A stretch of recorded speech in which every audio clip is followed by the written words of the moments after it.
Hi friends, welcome back to channel. ഇന്ന് നമ്മൾ കാണാൻ പോകുന്നത് മൈ ഗോൾഡൻ ബ്ലഡ് എന്ന സീരീസിൻ്റെ 10ാമത്തെ എപ്പിസോഡാണ്. കഴിഞ്ഞ എപ്പിസോഡിൻ്റെ എൻഡിങ്ങിൽ ടോങ്ക്ലൊക്കെ ആണെങ്കിൽ അപകടം പറ്റുന്നതും കാണിച്ചുകൊണ്ടായിരുന്നു എൻഡായിട്ടുണ്ടായിരുന്നത്. ഈ ഒരു എപ്പിസോഡിൻ്റെ സ്റ്റാർട്ടിങ്ങിൽ ടോങ്ക്ല മരിച്ചു പോയതുകൊണ്ട് തന്നെ അവൻ്റെ ആ ഒരു മരണാനന്തര ചടങ്ങുകളെല്ലാം ഇവരെല്ലാവരും കൂടെ നടത്തുകയാണ്. ചടങ്ങ് നടക്കുന്നത് ടോങ്ക്ലയൊക്കെ വളർന്ന ആ ഒരു ഓർഫണേജ് തന്നെയാണ്. അവിടെ ഇപ്പോൾ ടോങ്ങിൻ്റെ കൂടെ ഈ കാര്യങ്ങളൊക്കെ ചെയ്യാനായിട്ട് മാർക്കും ന്യൂവനും ഡോമും പ്യൂപ്പ എല്ലാവരും തന്നെ ഉണ്ടായിരുന്നു. അവരങ്ങനെ ടോങ്ക്ലയുടെ ഫോട്ടോയുടെ മുന്നിൽ ഇരുന്ന് പ്രാർത്ഥിക്കുന്ന സമയം ഡോം പറയുന്നുണ്ട്, ടോങ്ക്ല ഉള്ളതുകൊണ്ടായിരുന്നു നമ്മളെല്ലാവരും ഇത്രയും ക്ലോസ് ഫ്രണ്ട്സ് ആയത്. അവനില്ലായിരുന്നെങ്കിൽ നമ്മളൊരു പക്ഷേ സംസാരിക്കത്ത് പോലും ഉണ്ടായിരുന്നില്ല എന്ന് അവനിപ്പോൾ നമ്മളെ വിട്ട് പോയില്ലേ എന്ന് പറയുന്നുണ്ട്.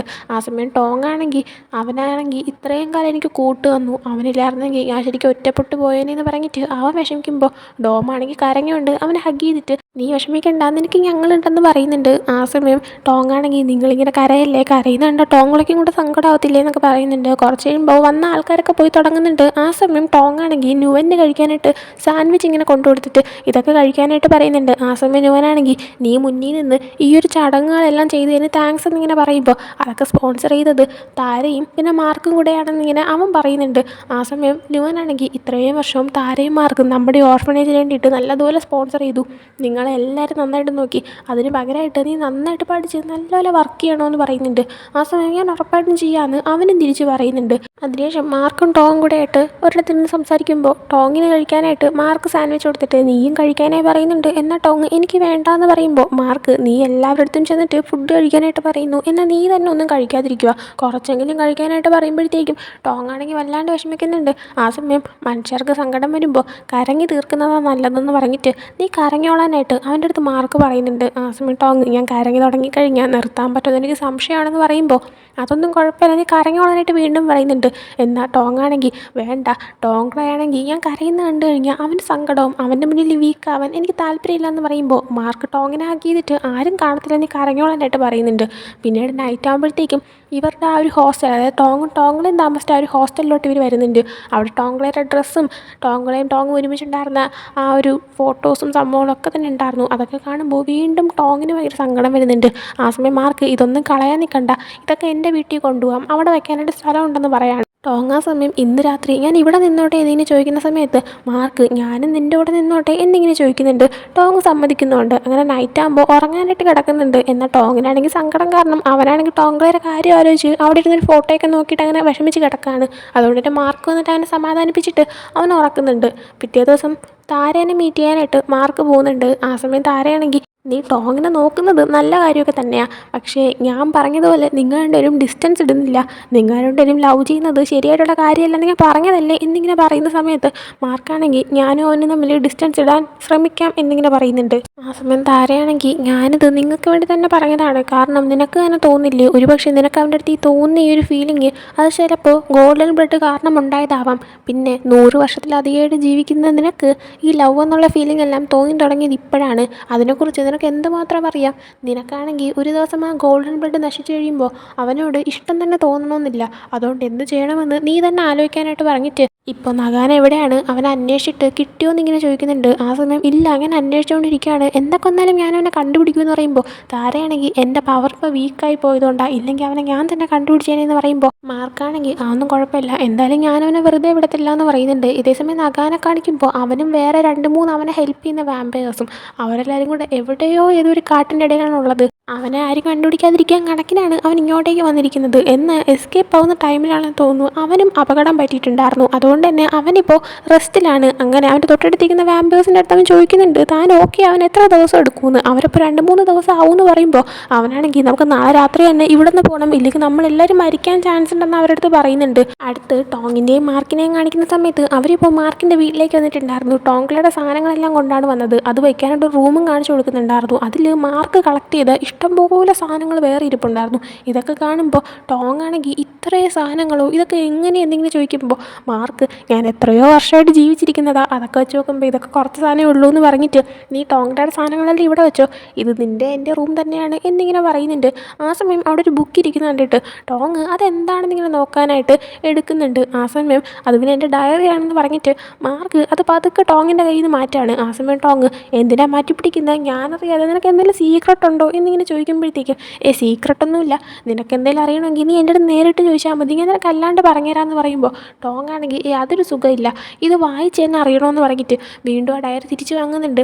ആ സമയം മാർക്ക് എങ്കിൽ പിന്നെ കുറച്ച് കഴിഞ്ഞിട്ട് വായിക്കാം, ഇപ്പം നീ എൻ്റെ കൂടെ വാന്ന് പറഞ്ഞിട്ട് ആ ഡയറിയും പിടിച്ച് മാറ്റി വെച്ചിട്ട് ടോങ്ങിനെയും കൊണ്ട് ഒരിടത്തേക്ക് ചെല്ലാണ്. ടോങ്ങിൻ്റെ കണ്ണ് മൂടിക്കൊണ്ടായിരുന്നു പോകുന്നത്. അവനങ്ങനെ നേരെ ഒരു സ്ഥലത്തേക്ക് കൊണ്ടുവന്നിട്ട് അവൻ്റെ അടുത്ത് കണ്ണ് തുറന്ന് നോക്കാനായിട്ട് പറയാണ്.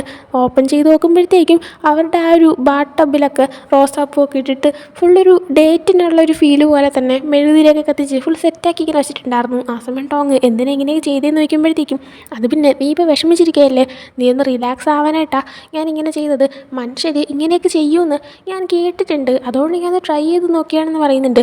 അതിനുശേഷം അവരുടെ ഒരുമിച്ച് ആ ബാത്ത് ടബിൽ കുളിക്കാനായിട്ട് ഇരിക്കുന്നുണ്ട്. ആ സമയം ആദ്യമൊക്കെ അവർ ജസ്റ്റ് എൻജോയ് ചെയ്ത് വരുന്നുണ്ട്. എന്നാൽ പെട്ടെന്ന് ടോങ്കളെനെ കുറിച്ച് ആലോചിക്കുന്നത് കൊണ്ട് തന്നെ ഞാനില്ലായിരുന്നെങ്കിൽ നഗാൻ ആരെയും അറ്റാക്ക് ചെയ്യത്തില്ലായിരുന്നു, ടോങ്കളയ്ക്കും ഒന്നും പറ്റില്ലായിരുന്നു എന്നിങ്ങനെ പറയുന്നുണ്ട്. ആ സമയം മാർക്കാണെങ്കിൽ നീ നിന്നെ സ്വയം ഇങ്ങനെ കുറ്റപ്പെടുത്തുന്നൊന്ന് നിർത്ത്, ഞാനെന്തായാലും നഗാൻ്റെ കൂടെയുള്ള ഒരാളെ കണ്ടുപിടിച്ചിട്ടുണ്ട്, അയാളെ കൊണ്ട് നാളെ ഞാൻ നഗാൻ എവിടെയാണെന്ന് പറയിപ്പിക്കും, അതുകൊണ്ട് നീ ഇതിനെക്കുറിച്ചൊന്നും ഇങ്ങനെ ആലോചിക്കല്ലേ എന്നിങ്ങനെ പറയുന്നുണ്ട്. ആ സമയം ടോങ് ഞാനും നിൻ്റെ കൂടെ വന്നോട്ടെ എന്നിങ്ങനെ ചോദിക്കുന്ന സമയത്ത് അത് അപകടമാണ്, നീ വരണ്ടെന്ന് മാർക്ക് പറയുന്നുണ്ട്. ആ സമയം ടോങ് പക്ഷേ ഞാൻ നിൻ്റെ കൺമുമ്പിലില്ലെങ്കിൽ നീ ടെൻഷൻ ആവത്തില്ലേ എന്നിങ്ങനെ ചോദിക്കുന്ന സമയം മാർക്കാണെങ്കിൽ നീ അങ്ങോട്ടേക്ക് വരുന്നതാണ് അതിനേക്കാളും അപകടം, അതുകൊണ്ട് നീ വീട്ടിൽ തന്നെ നിന്നാൽ മതി എന്ന് പറയുന്നുണ്ട്. ടോങ് ആ സമയം പക്ഷേ നഗാൻ എന്നെ പിടിച്ചുകൊണ്ട് പോയ സമയത്ത് അവന് എൻ്റെ ബ്ലഡാണ് കുടിക്കേണ്ടെങ്കിലും അവൻ എൻ്റെ ബ്ലഡ് കുടിച്ചില്ല, ഒരു സമയമാവുന്നത് വരെ അവൻ കാത്തിരിക്കണമെന്ന് എൻ്റെ അടുത്ത് പറഞ്ഞിട്ടുണ്ടായിരുന്നു. എനിക്ക് തോന്നുന്നത് അവന് വേറെ എന്തൊക്കെയോ പ്ലാൻ ഉണ്ടെന്നാ, അതെന്താണെന്നും കൂടെ നമുക്ക് മനസ്സിലാക്കണ്ടേ, അതുകൊണ്ട് പ്ലീസ് ഞാനും നിൻ്റെ കൂടെ വന്നോട്ടെ എന്നിങ്ങനെ പറയാണ്. അങ്ങനെ മാർക്ക് ശരി ഓക്കെ, പക്ഷേ എൻ്റെ കൺമുമ്പിൽ തന്നെ നീ എപ്പോഴും ഉണ്ടാവണമെന്ന് പറയുന്നുണ്ട്. ടോങ് സമ്മതിക്കുന്നുണ്ട്. അതിനുശേഷം അടുത്ത ദിവസം ആ ഒരാളെ കാണാനായിട്ട് ഇവർ പോവുകയാണ്. നഗാൻ്റെ ആ ഒരു ഹെൽപ്പ് ചെയ്യുന്ന ഒരാളെ പിടിച്ചിട്ട് അവരെയാണെങ്കിൽ താരയുടെ ഒരു സ്ഥലത്ത് തന്നെ ഇവരിങ്ങനെ പൂട്ടിയിട്ടിട്ടുണ്ടായിരുന്നു. അങ്ങനെ അയാളെ പോയി മീറ്റ് ചെയ്യുന്ന സമയത്ത് അയാളെയൊക്കെ ഉപദ്രവിച്ചും ഒക്കെ തന്നെ മാർക്ക് ചോദിക്കുന്നുണ്ട് നഗാൻ എവിടെയാണുള്ളതെന്ന്, എന്നാൽ അയാൾ പറഞ്ഞു കൊടുക്കുന്നതേ ഇല്ല. അങ്ങനെ അയാളെ കൂടുതൽ ഉപദ്രവിക്കുമെന്നാകുമ്പോഴത്തേക്കും ടോങ് ആണെങ്കിൽ നീ വെയിറ്റ് ചെയ്യ്, എൻ്റെ ഒരു ഐഡിയ ഉണ്ട്, ഞാൻ പരീക്ഷിച്ച് നോക്കാമെന്ന് പറഞ്ഞിട്ട് അവനൊരു പിന്നെടുത്തിട്ട് അവൻ്റെ കയ്യിലൊരു മുറിവുണ്ടാക്കുകയാണ്. അങ്ങനെ അവൻ്റെ ബ്ലഡിൻ്റെ സ്മെല്ലടിക്കുമ്പോൾ അയാളുടെ കൺട്രോൾ പോയിട്ട് അയാൾക്ക് ഈ ഒരു ബ്ലഡ് ടേസ്റ്റ് ചെയ്യണം എന്നുള്ള ഇത് വരുന്നുണ്ട്. അങ്ങനെ ആ ടൈമിൽ ടോങ് ആണെങ്കിൽ നീ നഗാൻ എവിടെയാണ് ഉള്ളതെന്ന് പറ, എങ്കിൽ ഞാൻ നിനക്ക് എൻ്റെ ഈ ഒരു ഗോൾഡൻ ബ്ലഡ് ടേസ്റ്റ് ചെയ്യാനായിട്ട് തരാമെന്ന് പറയുന്നുണ്ട്. അങ്ങനെ അയാളാണെങ്കിൽ നഗാനാണെങ്കിൽ ഒരു റെസിഡൻസിനാണുള്ളത് ഇന്ന സ്ഥലത്താണെന്നൊക്കെ പറഞ്ഞിട്ട് അത് പറഞ്ഞു കൊടുക്കുന്നുണ്ട്. എന്നിട്ട് ഉടനെ തന്നെ ആ ഒരു ബ്ലഡ് കുടിക്കാനായിട്ട് അയാളെ കെട്ടിയിരിക്കുന്ന കെട്ടൊക്കെ പൊട്ടിച്ച് അയാൾ വരുന്നുണ്ട്. എന്നാൽ മാർക്ക് ഉടനെ തന്നെ അയാൾ അടിച്ചിടുന്നുണ്ട്. ടോങ്ങിൻ്റെ ആ ഒരു മുറിവ് അവൻ ഉണക്കുന്നുമുണ്ട്. ഇതേ സമയം അവൻ ആ കയ്യിൽ മുറിവുണ്ടാക്കിയ ടൈമിന് മാർക്കിനായാലും താരയ്ക്കായാലും ആ ഒരു ബ്ലഡ് കുടിക്കണമെന്നുള്ളൊരു ടെൻഡൻസി വരുന്നുണ്ടായിരുന്നു. എന്നാൽ രണ്ടുപേരും കൺട്രോൾ ചെയ്ത് നിൽക്കുമായിരുന്നു. അങ്ങനെ ആ ഒരു മുറിവ് ഉണക്കി കഴിയുമ്പോൾ താരയാണെങ്കിൽ പെട്ടെന്ന് തന്നെ അവിടെ നിന്ന് പോകുന്നുണ്ട്. കാരണം അവർക്ക് കൺട്രോൾ ചെയ്യാൻ പറ്റാത്ത സിറ്റുവേഷൻ വരെയാണ്. അതിനുശേഷം പിന്നീട് താരയുടെ വീട്ടിൽ ഇരുന്ന് ഇവരിങ്ങനെ സംസാരിക്കുന്ന സമയത്ത് താരയാണെങ്കിൽ ഇനി ഒരിക്കലും ഇങ്ങനെയൊന്നും ചെയ്യരുത്, അത് അപകടം പിടിച്ച കാര്യമാണ് എന്നിങ്ങനെ ടോങ്ങിൻ്റെ അടുത്ത് പറയുന്നുണ്ട്. ആ സമയം ടോങ് അത് കുഴപ്പമില്ലായിരുന്നു, ഞാൻ ജസ്റ്റ് ഹെൽപ്പ് ചെയ്യാൻ നോക്കിയാണെന്ന് പറയുമ്പോൾ താരയാണെങ്കിൽ നിൻ്റെ സേഫ്റ്റി ഞങ്ങളുടെ കയ്യിലാണ്, നീ ഇതുപോലെയൊന്നും കാണിച്ച് കൂട്ടരുതെന്ന് പറഞ്ഞിട്ട് അവൻ്റെ അടുത്ത് ദേഷ്യപ്പെടുന്നുണ്ട്. എന്നിട്ട് താരയാണെങ്കിൽ ഒരു പേപ്പർ എടുത്ത് മാർക്കിനെ കാണിച്ചിട്ട് നഗാൻ വാങ്ങിച്ച ഓരോരോ സ്ഥലങ്ങളുടെ ലിസ്റ്റാണിത്, അവിടെയെല്ലാം തന്നെ നീയാണെങ്കിൽ അന്വേഷിക്കണം, ഞാൻ കുറച്ച് ആൾക്കാരെയും കൂടെ നിൻ്റെ കൂടെ വിടാം നഗാനെ പിടിക്കാനായിട്ട്, എന്തായാലും ഉടനെ തന്നെ നീ അവനെ കണ്ടുപിടിക്കണമെന്ന് പറയുന്നുണ്ട്. ആ സമയം മാർക്ക് ഓക്കെ ഞാൻ നാളെ പോവാം, പക്ഷേ ആ സമയം ടോങ്ങിനെ ആര് നോക്കും എന്നിങ്ങനെ ചോദിക്കുന്നുണ്ട്. അതിനുശേഷം പിന്നീട് കാണിക്കുന്നത് നൈറ്റ് ടോങ്ങും പിന്നെ മാർക്കും കൂടെ ആയിട്ട് അവൻ്റെ വീട്ടിൽ ഇരിക്കുന്നതാണ്. ആ സമയം ടോങ് ആണെങ്കിൽ ഞാൻ താരയുടെ കൂടെ പോയി താമസിക്കണമെന്നാണോ നീ പറയുന്നത് എന്നിങ്ങനെ ചോദിക്കുമ്പോൾ മാർക്ക് താരയുടെ കൂടെ താമസിക്കുന്നതാണ് നിനക്കിപ്പോൾ ഏറ്റവും സേഫ് എന്ന് പറയുന്നുണ്ട്. ആ സമയം ടോങ് ആണെങ്കിൽ എനിക്കവിടെ പോകാൻ താല്പര്യമില്ല എന്ന് പറയുമ്പോൾ മാർക്ക് നീ നിൻ്റെ ഭാവി അമ്മയുടെ കൂടെയാണ് താമസിക്കുന്നതെന്ന് വിചാരിച്ചാൽ മതി എന്നൊക്കെ പറയുമ്പോഴത്തേക്ക് ടോങ് ആണെങ്കിൽ ഒന്ന് പോയെന്നൊക്കെ പറഞ്ഞിട്ട് മാർക്കിനൊരു അടി കൊടുക്കുന്നുണ്ട്. ആ സമയം മാർക്ക് എഴുന്നേറ്റ് പോയിട്ട് അവൻ ഇട്ടേക്കുന്ന ഷർട്ട് മാറ്റിയിട്ട് ടോങ്ങിൻ്റെ ഫേവറേറ്റ് ആയിട്ടുള്ള അവൻ്റെ ഒരു ടീഷർട്ട് ഉണ്ട് അതെടുത്തിടാണ്. എന്നിട്ട് ടോങ്ങിൻ്റെ അടുത്ത് നിൻ്റെ ടീഷർട്ട് ഇട്ടേക്കുന്ന സ്ഥിതിക്ക് എനിക്കെപ്പോഴും നീ എൻ്റെ കൂടെ ഉള്ളതുപോലെ തോന്നുമല്ലോ അങ്ങ് പോയി കഴിഞ്ഞാലും, അതുകൊണ്ടാണ് ഞാനിത് എടുത്തിട്ടത് എന്നിങ്ങനെ പറയുന്നുണ്ട്. ആ സമയം ടോങ് നീ ഭയങ്കര റൊമാൻറ്റിക് ആണല്ലോ, എങ്കിൽ പിന്നെ നിൻ്റെ ഒരു ഷർട്ട് എനിക്ക് വിട്ടുതരാനായിട്ട് പറയുന്നുണ്ട്. അങ്ങനെ മാർക്കിൻ്റെ ഒരു ഷർട്ട് അവൻ ടോങ്ങിന് ഇട്ട് കൊടുത്തിട്ട് നിനക്ക് എപ്പോഴേലും പേടി തോന്നുന്നുണ്ടെങ്കിൽ ഞാൻ നിൻ്റെ അടുത്തുണ്ടെന്ന് നീ വിചാരിച്ചാൽ മതി എന്ന് പറയുന്നുണ്ട്. പിറ്റേ ദിവസം അവൻ ലഗേജൊക്കെ പാക്ക് ചെയ്തിട്ട് താരയുടെ വീട്ടിൽ മാർക്കിൻ്റെ കൂടെ വരുന്നുണ്ട്. അവിടെ വരുന്ന സമയത്താണ് മാർക്കിൻ്റെ ആ ഒരു ഡയറി ടോങ് ആണെങ്കിൽ ബാഗിൻ്റെ അത് എടുത്ത് വെച്ചേക്കുന്നത് കാണുന്നത്. ആ സമയം മാർക്ക് നീ ഇതും എടുത്തോ എന്നിങ്ങനെ ചോദിക്കുന്ന സമയം പിന്നല്ലാതെ എനിക്കിത് മൊത്തം വായിക്കണ്ടേ, അന്ന് എനിക്ക് വായിക്കാൻ പറ്റിയല്ലോ എന്നിങ്ങനെ പറയുന്നുണ്ട്.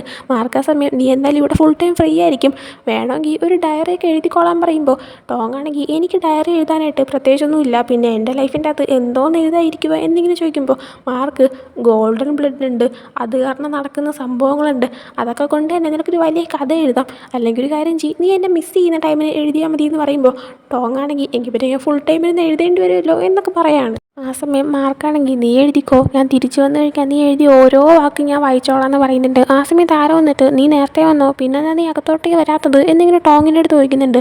മാർക്കിനെ കാണുമ്പോൾ നീയും കൂടെ വന്നോ എന്നിങ്ങനെ ചോദിക്കുന്നുണ്ട്. മാർക്കപ്പോൾ ഞാൻ ജസ്റ്റ് കൊണ്ടുവിടാനായിട്ട് വന്നതെന്ന് പറയുമ്പോൾ താരയാണെങ്കിൽ ഇപ്പോൾ ഏറ്റവും ഇമ്പോർട്ടൻ്റ് ആയിട്ടുള്ള വർക്ക് എന്താണെന്ന് നിനക്കറിയാമല്ലോ, വേഗം പോകാനായിട്ട് പറയുന്നുണ്ട്. അങ്ങനെ മാർക്ക് അവിടെ നിന്ന് പോവാണ്. താര ടോങ്ങിനെ വീട്ടിൻ്റെ അകത്തേക്ക് കൊണ്ടുപോകുന്നുണ്ട്. നേരെ കൊണ്ടുപോകുന്നത് മാർക്കിൻ്റെ പഴയ ബെഡ്റൂമിലേക്കാണ്. എന്നിട്ട് ഇത് മാർക്കിൻ്റെ പഴയ റൂമാണ്, നിനക്കത് ഓക്കെ ആണെന്ന് ചോദിക്കുമ്പോഴത്തേക്കും ടോങ് ഓക്കെ ആണെന്ന് പറയുന്നുണ്ടായിരുന്നു.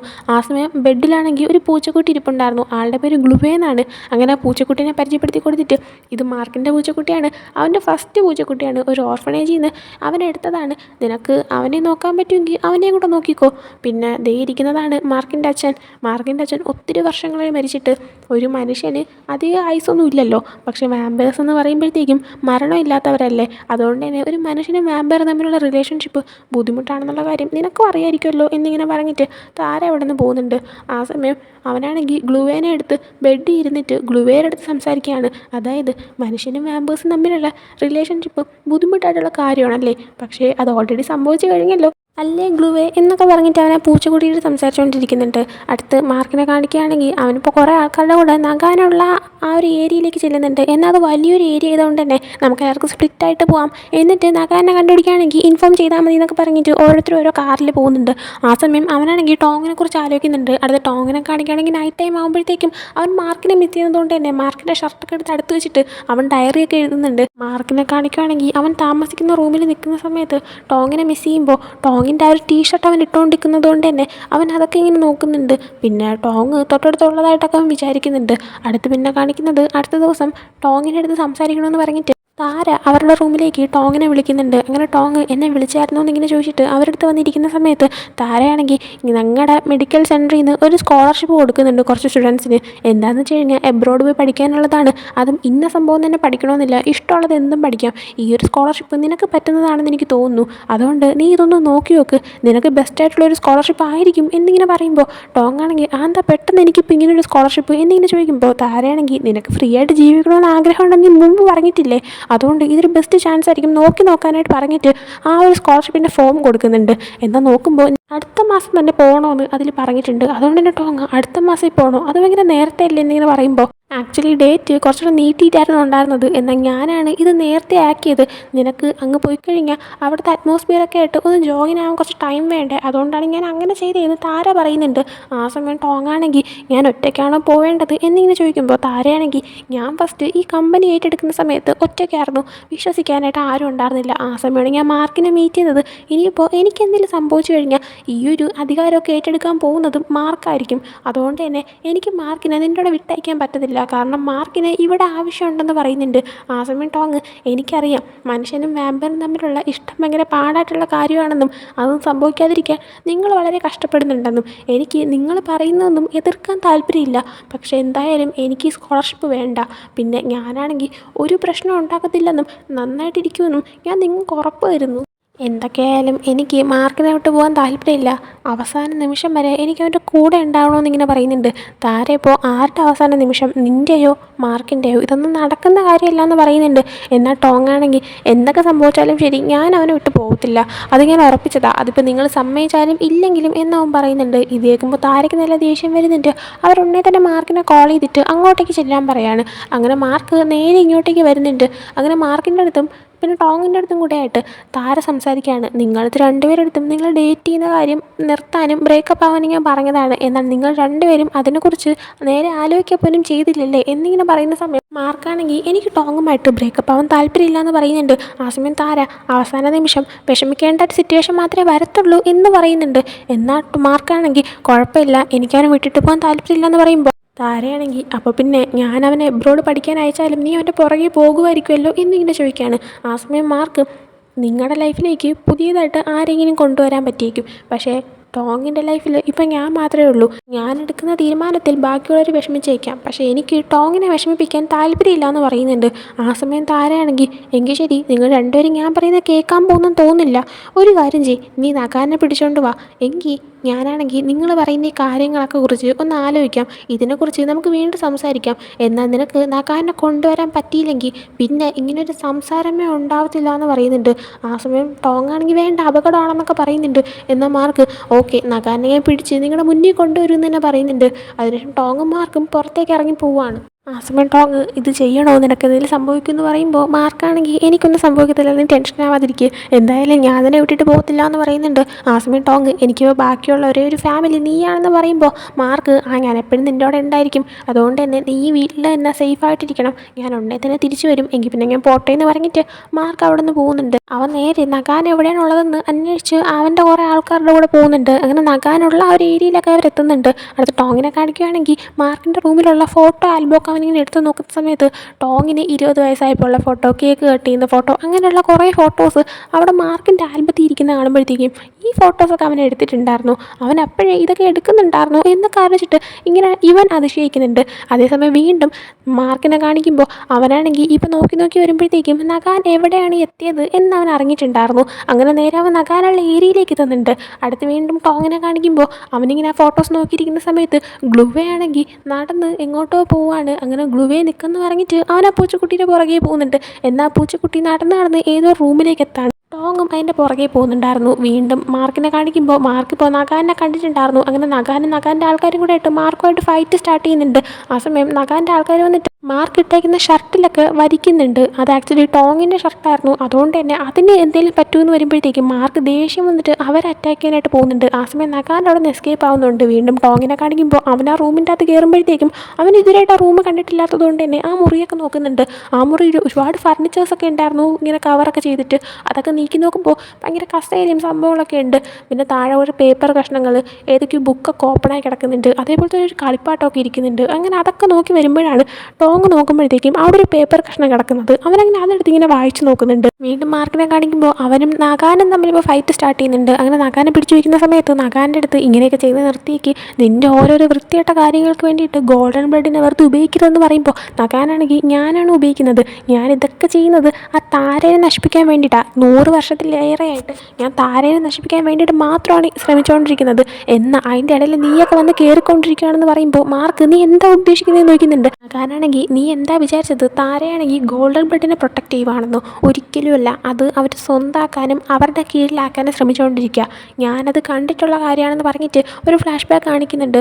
ഇതുപോലെ തന്നെ ഗോൾഡൻ ബ്ലഡ് ഉള്ള വേറെ കുറേ ആൾക്കാരും ഉണ്ട്. അതായത് ടോങ് മാത്രമല്ല, ഗോൾഡൻ ബ്ലഡ് ഇങ്ങനെ അവരുടെ ബോഡിയിലുള്ള പല ആൾക്കാരും ഉണ്ട്. ഇങ്ങനെ ഒരാൾ മരിക്കുമ്പോൾ അടുത്ത ആളിങ്ങനെ ജനിക്കും, അങ്ങനെ ആയിരിക്കാം. അപ്പോൾ അങ്ങനെയുള്ള ഗോൾഡൻ ബ്ലഡുള്ള ആൾക്കാരെല്ലാവരെയും തന്നെ താരയാണെങ്കിൽ സംരക്ഷിക്കുന്ന പോലെ ആക്ട് ചെയ്യും. അങ്ങനെയുള്ളൊരു പയ്യനെ താര സംരക്ഷിക്കുന്നുണ്ടായിരുന്നു. എന്നാൽ കറക്റ്റ് ഒരു ടൈം വന്നപ്പോൾ താര ആ പയ്യനെ കൊല്ലുകയും അവൻ്റെ ബ്ലഡ് കുടിച്ചിട്ട് ആ ഒരു ഗോൾഡൻ ബ്ലഡിൻ്റെ പവർ അത്രയും ഒരു സ്വന്തമാക്കുകയും ചെയ്തിട്ടുണ്ടായിരുന്നു. അത് വെച്ചിട്ടാണ് അവരിപ്പോൾ എല്ലാ വാമ്പയേഴ്സിൻ്റെയും ലീഡറായിട്ടിരിക്കുന്നത്.